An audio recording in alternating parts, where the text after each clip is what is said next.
डॉक्टर, वो लोग normal delivery के लिए इंसिस्ट कर रहे हैं। अरे नॉर्मल डिलीवरी होएगा तो बेटा हॉस्पिटल में माल कहाँ से आएगा? वेट करेगा तो हम रिस्पॉन्सिबल नहीं होगा। उनको 2-4 बड़ा मेडिकल टर्म्स चिपकाने का।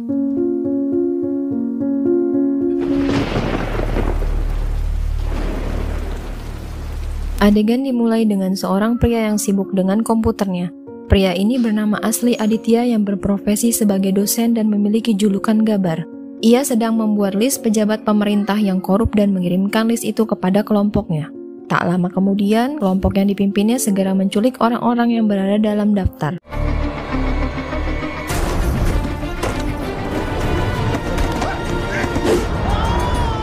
सर लातूर से न्यूज़ आई है, वहाँ पर भी किडनैपिंग हुई है। सर सांगली से भी। Kantor media setempat pun mendapatkan laporan telepon banyak orang yang diculik. 10 तहसीलदार गायब। तहसीलदारों के किडनैपिंग के बाद Di lain tempat, menteri yang tiba di kantor polisi diwawancarai oleh wartawan yang menanyakan hilangnya para pejabat. Saat menteri berdiskusi dengan kepala polisi, seorang polisi memberitahu 9 dari 10 pejabat sudah kembali di tempat di mana mereka diculik, kecuali 1 orang. Salah satu pejabat yang korup itu digantung di tiang tengah kota dengan berkas yang menggantung di lehernya.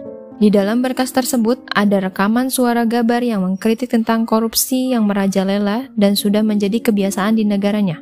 Gabar menggantung salah satu pejabat untuk memberi peringatan kepada penegak hukum agar serius menangani kasus korupsi. Gabar juga menyertakan dokumen yang membuktikan 10 pejabat yang ia culik adalah koruptor dan membebaskan 9 pejabat lainnya untuk diadili dengan benar. Kepala polisi memerintahkan supaya rekaman suara Gabar tidak bocor ke publik, tapi Gabar sudah menyebar rekamannya kepada media dan masyarakat luas.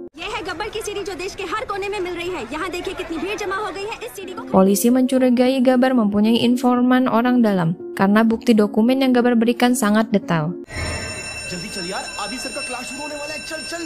Scene berpindah saat Gabar mengajar. 5 elements से दुनिया बनी है और 5 elements से body.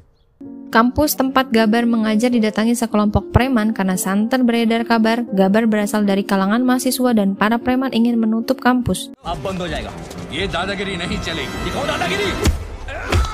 तुम लोग भी सुन लो, इस कैंपस के अंदर पुलिस भी अलाउड नहीं है. Bos preman pun memerintahkan untuk menghancurkan gerbang kampus.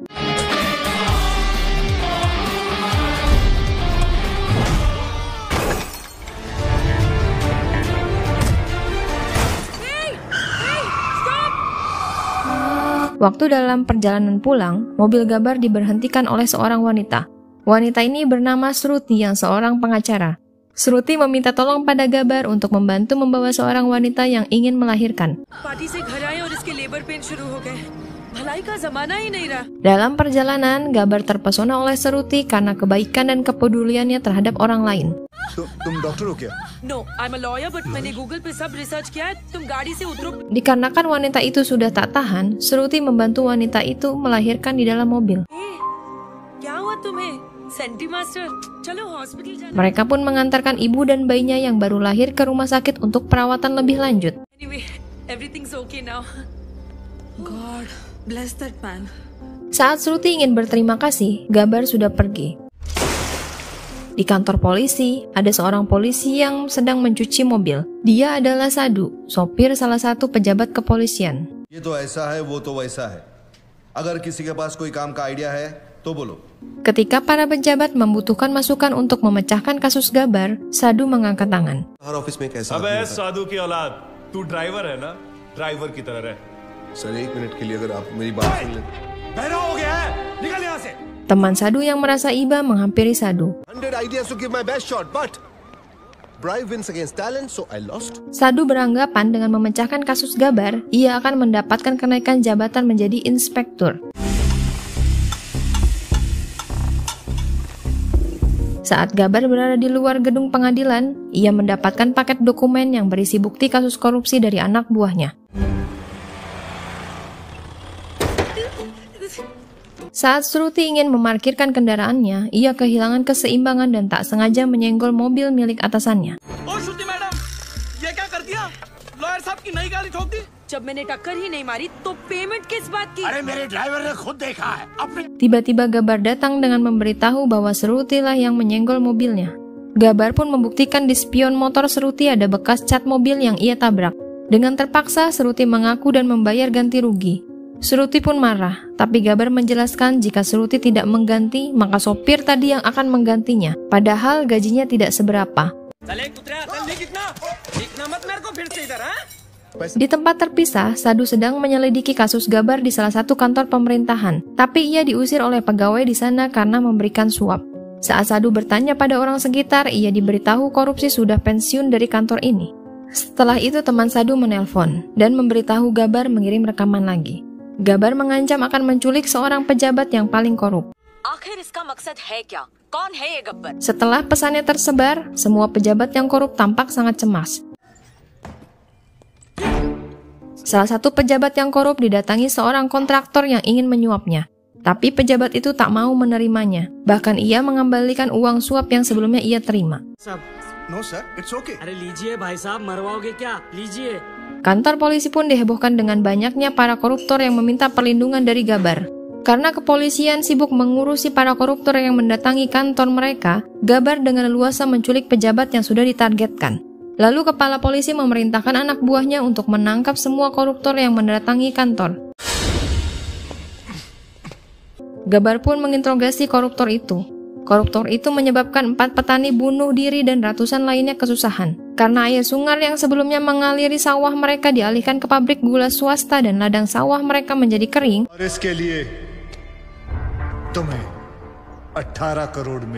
Koruptor itu menyesal dan berjanji tak akan mengulangi kesalahannya. Tapi Gabar tak memaafkan dan menggantungnya di tengah kota lagi. I hate sorries. Keesokan harinya, Gabar dan Seruti mengunjungi bayi yang mereka selamatkan. Seruti melihat bekas luka di tangan Gabar. Seruti mengira Gabar adalah seorang kriminal, tapi Gabar yang identitasnya belum diketahui Seruti berkelit bahwa itu bekas luka kecelakaan. Seruti pun percaya karena Gabar orang baik, lalu hubungan di antara keduanya pun makin dekat.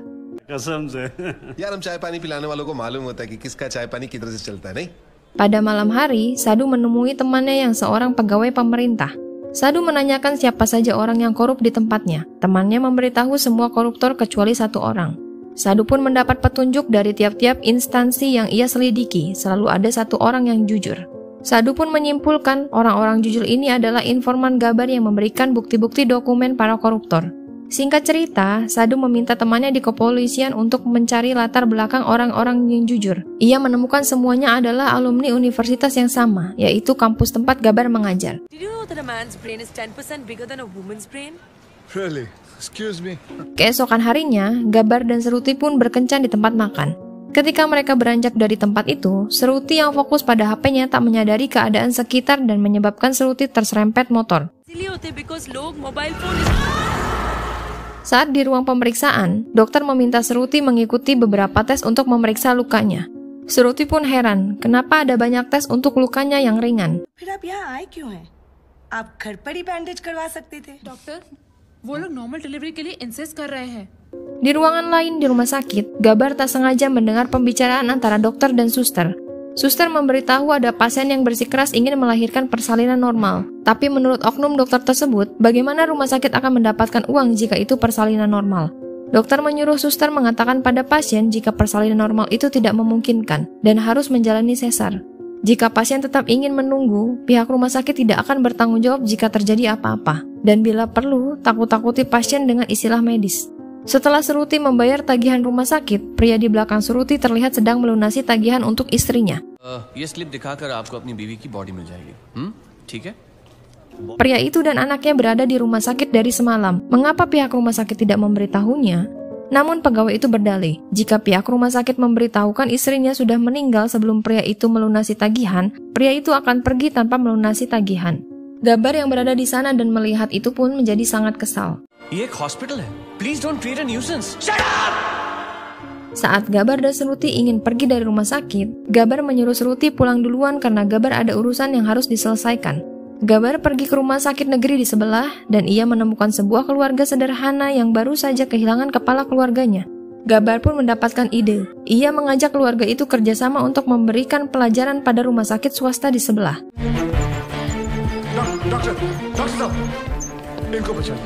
Setibanya di sana, Gabar menceritakan pria itu jatuh dari ketinggian dan meminta dokter untuk menyelamatkan berapapun biayanya. Pada waktu dokter memeriksa, pasien itu sudah meninggal. Tapi oknum dokter dengan liciknya mengatakan keluarga pasien belum mengetahuinya dan bertingkah seolah-olah pasien masih hidup untuk mengambil keuntungan. Dokter menyuruh Gabar untuk mengurus tagihan dan membelikan obat-obatan. Gabar pun memastikan untuk mendapatkan kwitansi atas nama pasien untuk bukti nanti. Lalu saat obat-obatan itu datang, suster mengembalikan obat-obatan itu ke apotik.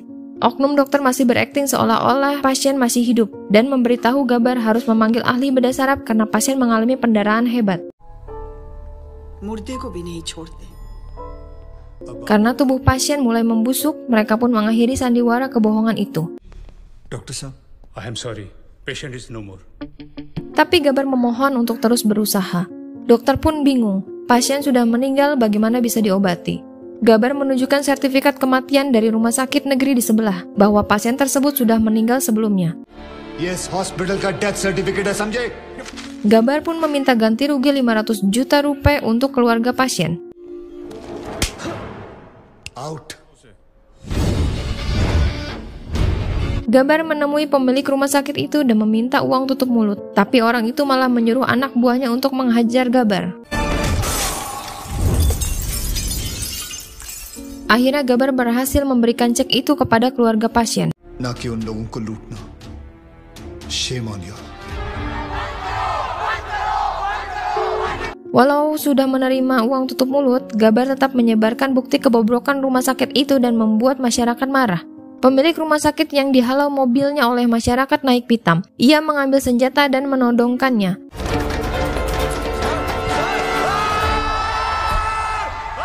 Masyarakat yang sudah tersulut emosinya tidak menghiraukan senjata itu dan menghajarnya hingga tewas. Ayah dari pemilik rumah sakit segera pulang setelah mengetahui anaknya tewas. Bos ini bernama Dikvifly Patil. Ia adalah bos properti yang sangat disegani.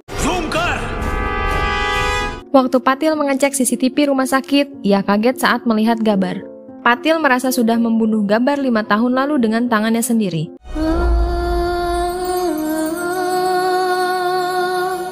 Diceritakan sebelumnya, Gabar sudah mempunyai istri yang sedang mengandung. Namun istri dan calon anaknya itu tewas oleh reruntuhan bangunan yang dibangun oleh Patil.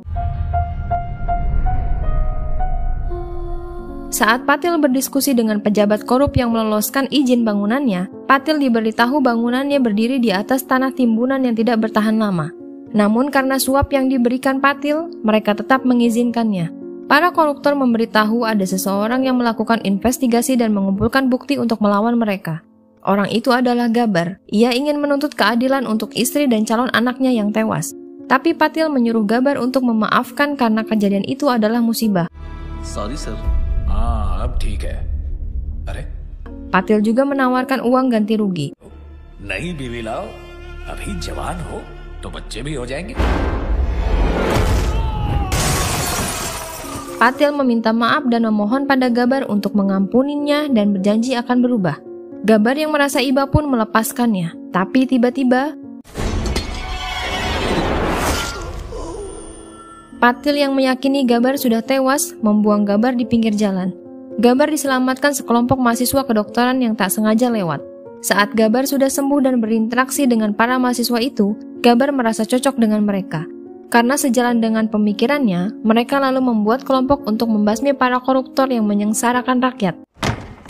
Sir, just got the news, sir. Kembali ke masa kini, saat kelompok itu membuat rencana penculikan selanjutnya, Gabar diberi informasi pemerintah telah menugaskan seorang agen khusus untuk menangkapnya. Petugas itu bernama Kuldep Pawa. Sir, हम लोगों ने बहुत कोशिश की. I mean, can you really hear yourself? Saat Kuldep datang di kantor polisi, ia kecewa dengan para polisi yang menemui jalan buntu pada kasus Gabar. Sadu yang melihat Kuldep mulai melihat harapan. Right now, that's it. Di tengah-tengah pembicaraan, seorang polisi membawa rekaman suara Gabar yang berisi ancaman penculikan 10 anggota kepolisian yang paling korup. Saat Kuldep dan lainnya berdiskusi siapa saja daftar polisi terkorup, Gabar sudah memulai misinya. Mengetahui hal itu, Kuldep memaksa polisi menyebutkan siapa polisi terkorup. Dengan terpaksa mereka menyebut nama Gaure. Kuldep pun menghubungi Gaure dan memintanya tetap waspada. Namun dengan sombongnya, Gaure berkata ia tak akan bisa diculik oleh Gabar. Dari kejauhan, Gabar sudah mengintai Gaure. Kuldep yang mengetahui Gaure sudah diculik, memerintahkan seluruh polisi memeriksa setiap mobil yang lewat. Saat mobil yang berisi Gaure lewat, mobilnya pun tak luput dari pemeriksaan.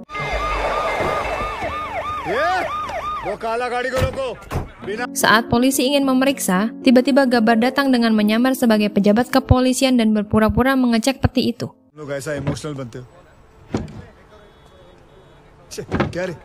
Saat akan pergi, tak sengaja Seruti melihat Gabar dan membuatnya penasaran. Seruti mengikuti Gabar. Ia melihat Gabar dan kawanannya sedang menginterogasi seorang polisi. Seruti meminta penjelasan, kenapa ia menculik anggota polisi. Gabar.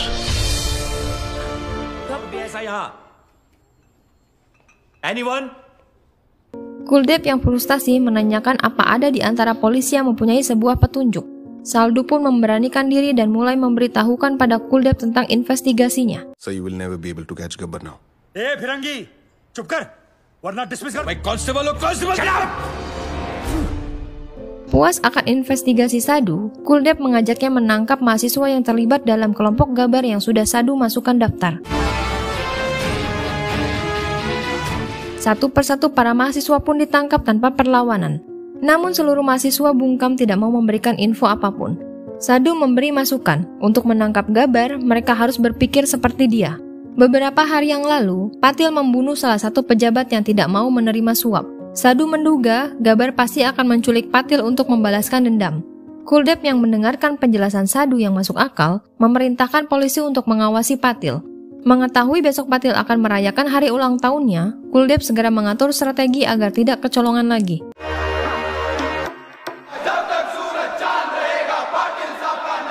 Diperlihatkan para undangan menggunakan baju yang sama dengan Patil dan memakai topeng wajah Patil untuk menghormatinya.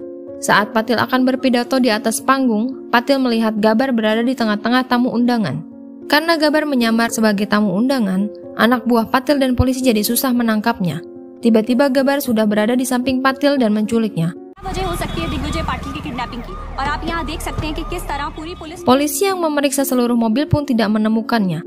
Alih-alih memindahkan Patil ke tempat lain, Gabar memilih menyembunyikan Patil di kediaman Patil sendiri karena polisi tidak akan mengeceknya di kediaman Patil. I'm Digvijay Patil. I'm a bloody brand. Patil yang tertangkap masih tetap sombong dengan mengatakan ia adalah Patil yang sangat disegani banyak orang. Namun Gabar meragukannya. Gabar memberi kesempatan Patil menelpon orang yang dikenalnya untuk membantu membebaskannya.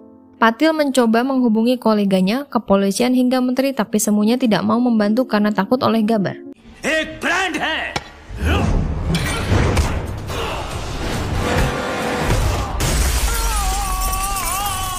Dan lagi-lagi yang menang adalah Gabar.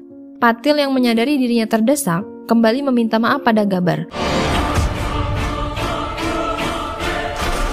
Namun kali ini Gabar tidak memaafkannya.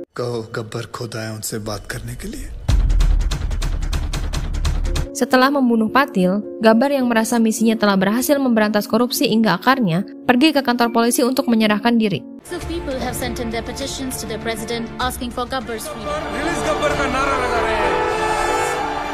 Saat Gabar dibawa oleh mobil tahanan, seluruh lapisan masyarakat berdemo untuk membelanya. Karena jalanan dipadati oleh pendemo dan kendaraan polisi tidak bisa lewat, Kuldep meminta Gabar membubarkan para pendemo. Gabar berpidato di atas bus tahanan sebelum ia melakukan aksi main hakim sendiri. Ia sudah siap menerima konsekuensi yang akan diterimanya meskipun ia harus dihukum mati. Gabar menegaskan perjuangannya tidak boleh sia-sia dan ia berharap para generasi muda kelak akan mengikuti jejaknya, namun dengan cara yang benar di mata hukum. Di akhir film, saat Gabar akan dieksekusi, ia berpamitan pada Seruti. Akhirnya Gabar pun dieksekusi dan film pun selesai.